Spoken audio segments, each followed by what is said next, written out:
Puis,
Toi qui es vraiment saint, toi qui es la source de toute sainteté, Seigneur, nous te prions.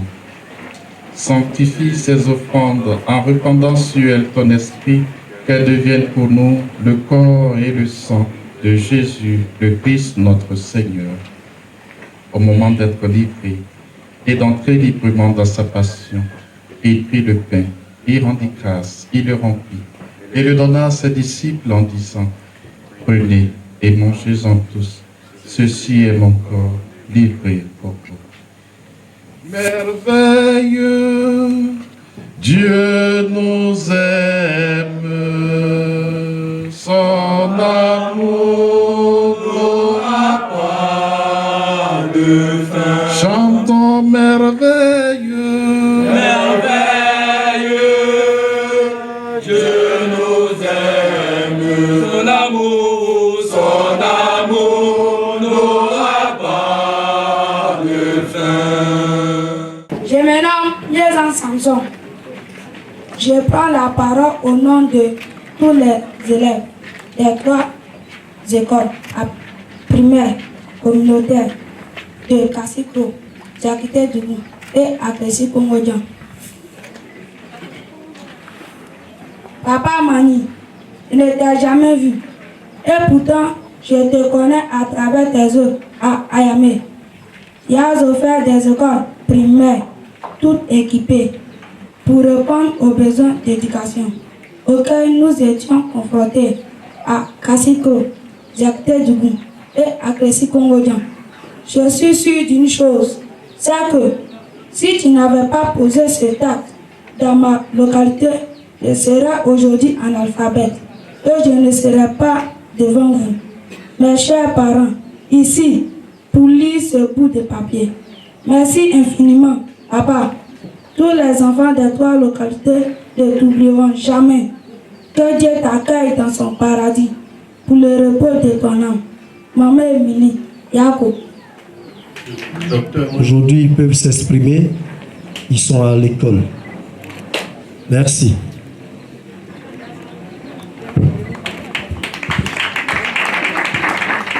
Docteur Moni qui représentait un peu ce qu'il faisait pour Ayamé. Parce que je travaillais avec lui, mais je ne comprenais pas bien. Et donc, il est parti en Italie, il est revenu, il m'a envoyé une app, et il était écrit dessus, je tiens le bonheur que je donne aux autres. Et je ne comprenais pas. Et donc, il m'a expliqué en fait, au soir de sa vie, il a compris que donner le bonheur aux autres, c'est le véritable bonheur. Et donc, je suis connu en ce Alphonse, je suis l'assistant de Madame Émilie. Et je vais essayer en trois mots, exprimer ce que je retiens de Papa Mani. D'abord, c'était l'homme qui s'est débrouillé. Ensuite, c'était un homme résilient.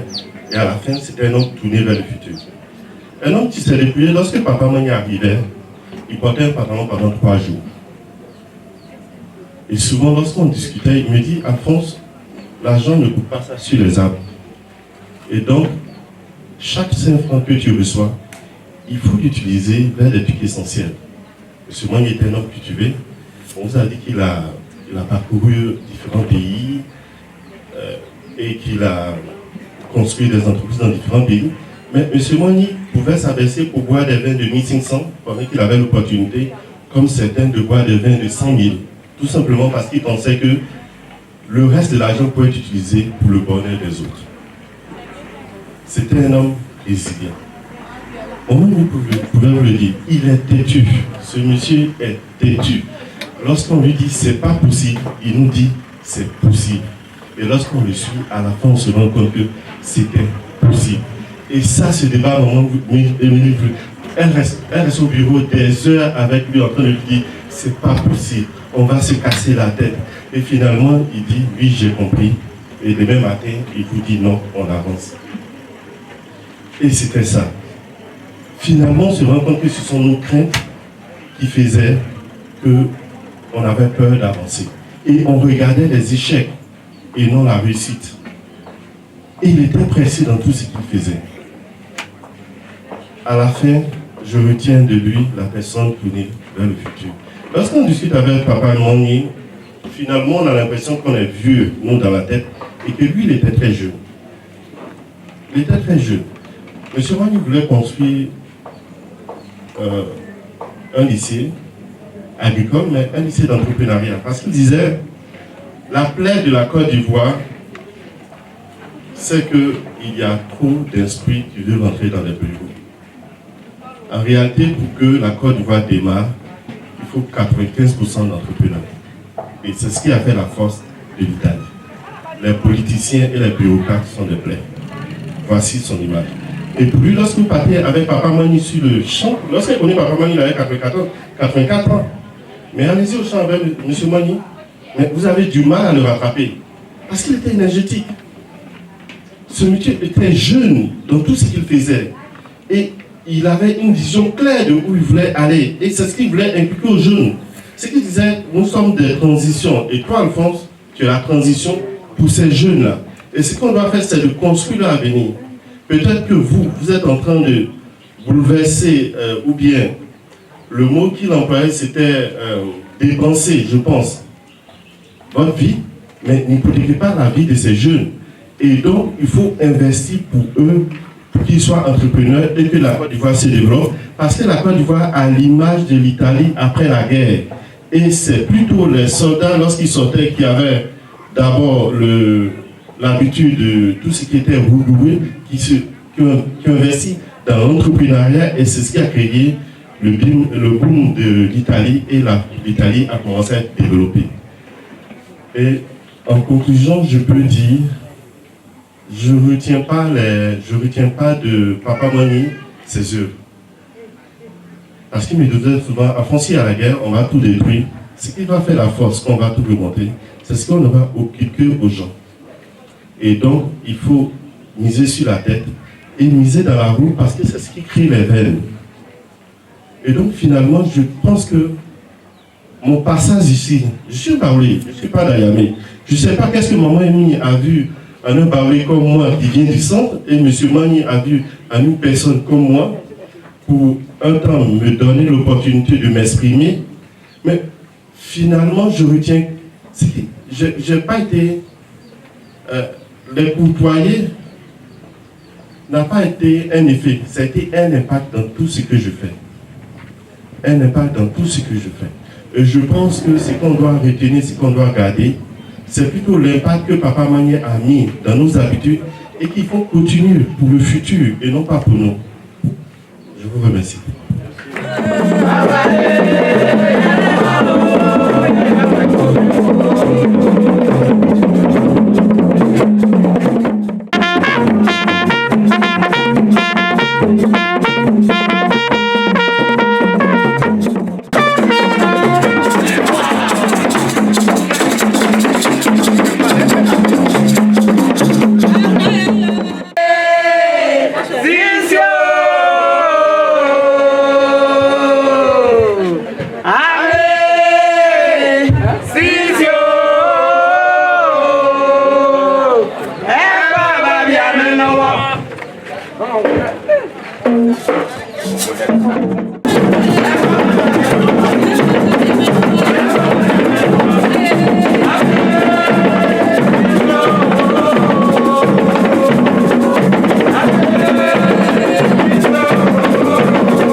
Alors, c'est avec une profonde tristesse que je participe à cette cérémonie que vous avez organisée à la mémoire de Franco Magny.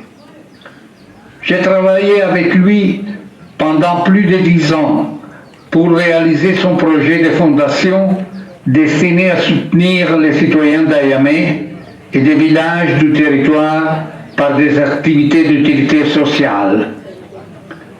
Normalement, c'est lui qui crée une fondation, investit une somme d'argent et avec les revenus produits par les titres achetés, finance les activités prévues par le statut. Franco a eu une idée différente et très innovante. Il souhaitait créer une entreprise agricole pour donner un emploi qualifié aux personnes du territoire afin d'accroître leurs compétences et en même temps de garantir un revenu à leur famille. Tous les revenus de l'entreprise agricole seront toujours destinés à Dayamé et à son territoire. Parallèlement, en plus de la rénovation de la pouponnière, il a créé des écoles, des routes et d'aider de nombreuses personnes dans les besoins. L'affection qu'elle entourait était justifiée et son rôle était reconnu par les autorités locales et par tous ceux qui ont été en contact avec lui. Franco était une personne formidable. Il va me manquer et je crois qu'il va vous manquer à tous.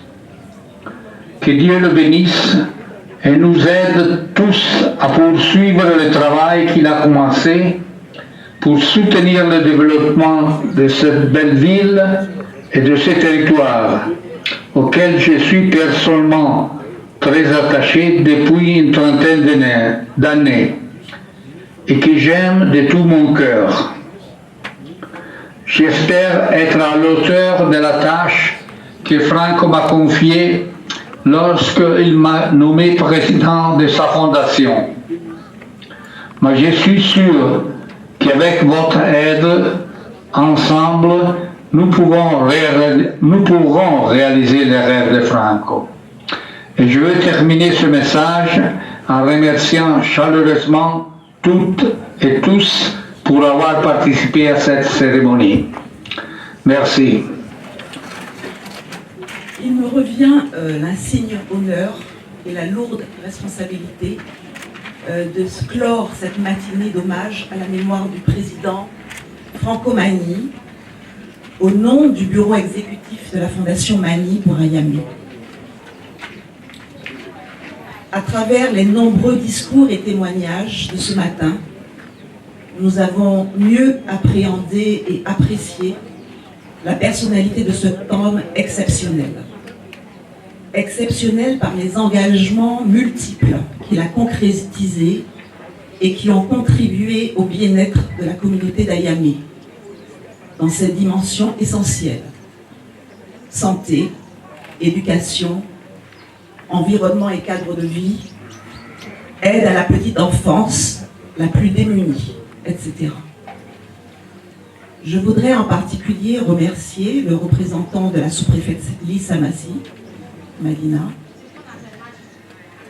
messieurs Valentin Douba et Louis Blaise Acabrou qui ont dirigé cette communauté, cette commune, les chefs de village et la notabilité, les représentants de la délégation des pères stigmatins, les représentants des autres communautés religieuses, les autorités des différentes représentations de l'État et des institutions, les partenaires et les amis d'Ayamé, qui sont tous venus, tous en vos rangs et qualités.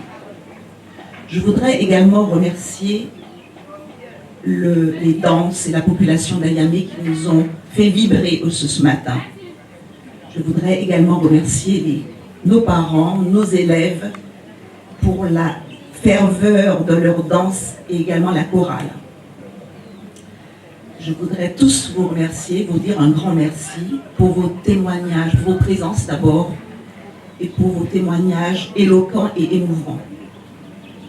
Enfin, je voudrais remercier le comité d'organisation et toutes celles et tous ceux qui n'ont ménagé aucun effort pour la réussite de cette belle célébration de la vie de ce grand homme, ami de la région. Merci. Permettez-moi d'apporter ma petite touche au portrait kaléidoscopique qui se dessine du président Magni, tiré de sa rencontre avec la famille Dominique Anga, qu'il avait honoré de son amitié. Oui, nous pouvons l'affirmer, Franco Magni était un homme de cœur.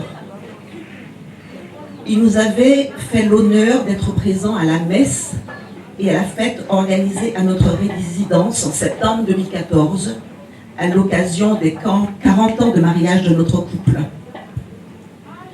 Il nous avait alors offert une petite lithographie, mais assortie d'un grand message de l'artiste italienne Carole Mazzieri, qui ne cesse jusqu'ici de m'accompagner.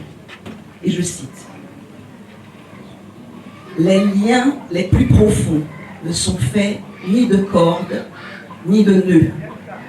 Et pourtant, personne ne peut les défaire. » Franco Magni a été jusqu'au bout, et on l'a indiqué ici, un homme d'action tourné vers le futur. À 86 ans passés, il nous exposait avec une verve incroyable sa vision pour la construction d'une école supérieure d'économie d'entreprise agricole, on l'a déjà rappelé, privée et sous-régionale, à Ayamé, avec des orientations très précises. Il voulait que l'enseignement soit à la fois théorique et pratique pour former des entrepreneurs agricoles modernes, capables d'être des gestionnaires autonomes et outillés pour compétir sur le plan international, rien de moins, notamment par l'apprentissage des langues. Je suis donc particulièrement heureuse de confirmer que les œuvres du président Magni ne seront pas oubliées. Les réalisations de la Fondation Magni, qui s'inscrivent, on l'a rappelé, dans le cadre des longues relations d'amitié et de coopération tissées entre Ayamé et la région de Pavia, en Italie, ont fait l'objet d'un documentaire qui est en cours de finalisation. Ma belle-fille, Martina, qui s'y était engagée lors d'une visite que nous avons effectuée chez le président Magni à Vigevano, en Italie, et une équipe de jeunes s'est rendue en Italie, est venue de la Croatie à Ayame pour réaliser le tournage. Et nous espérons présenter le film ici à Ayame, si tout se passe bien, avant la fin de l'année. Mieux, ces œuvres seront pérennisées et poursuivies. On l'a déjà dit. Et ceci grâce à l'engagement extraordinaire d'hommes et de femmes passionnés, aussi bien en Italie qu'à Ayame, qui apportent les gages de la poursuite réussie de ces projets au sein des différentes structures qu'il a contribué à organiser. Je voudrais donc en particulier citer et remercier le président actuel qui vient de nous parler, le président actuel de la Fondation Magni, le professeur d'université Alberto Maiocchi. Je voudrais également remercier Alberto Bettinelli de la Fondation Agencia, mais aussi tout le monde sur le terrain, et en premier lieu Émilie, la directrice de la Fondation, Rino, Giuliano, Nathalie Etilé, Brocassi et tant d'autres pour leur dévouement de chaque jour. Enfin, je suis heureuse de témoigner qu'avec l'encadrement et le soutien des plus anciens, une nouvelle génération commence à prendre la relève sur le terrain à Ayame. Elle travaille sans relâche pour rentabiliser les investissements des plantations, pour créer de la valeur en vue de financer et de développer au fil du temps les activités qui contribueront au développement social harmonieux de notre communauté. Je voudrais les remercier et les encourager à rester mobilisés. Aussi, c'est avec un message d'espoir que je voudrais clore cette matinée d'hommage au président Magni.